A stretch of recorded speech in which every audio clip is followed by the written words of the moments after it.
اگر آپ نے کامیاب ہونا ہے تو سب سے پہلے جو دین کا علم آپ کے لیے سیکھنا ضروری ہے اسے سیکھیں. جاہل اور عالم کبھی برابر نہیں ہو سکتے. یہ جملہ میں کہتا تو شاید رنگ اور تھا، پر یہ اللہ کا قرآن کہتا ہے. اللہ کا قرآن فرماتا ہے قل هل يستوي الذين يعلمون والذين لا يعلمون. فرمایا محبوب آپ فرما دیں کیا جاہل اور عالم برابر ہو سکتے ہیں؟ اللہ کا قرآن کہتا ہے جب تک آپ علم دین حاصل نہیں کرتے آپ کو پتہ نہیں چلتا کہ اس چیز کا نقصان کیا ہے، اس کا نفع کیا ہے، اتنی دیر تک آپ کبھی بھی کامیابی کی سیڑھی حاصل نہیں کر سکتے.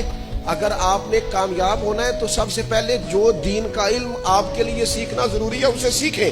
نماز فرض ہوئی ہے تو نماز کے مسئلے سیکھیں، زکوٰۃ فرض ہوئی ہے تو زکوٰۃ کے مسائل سیکھیں. او بھائی میں دیکھتا ہوں بہت سارے لوگ نا وہ آنکھیں بند کر کے بڑا کپڑا لے کے درویش بننے کے چکر میں ہوتے ہیں، بڑی جلدی انہیں بشارتیں بھی ہونے لگتی ہیں، خوابیں بھی آنے لگتی ہیں. او میرے بھائی سب سے پہلے یہ علوم ہے قرآن اور حدیث.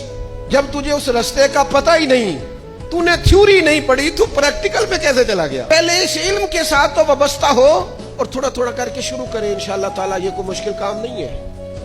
ہمارے جیبوں میں اگر ایک آدھ کاغذ ہو جو روز سنے اسے لکھ لیں، اپنے ڈائریاں بنائیں، مسائل پوچھیں، ان کو لکھیں اپنی تربیت کے لیے، تو کوئی مشکل کام نہیں.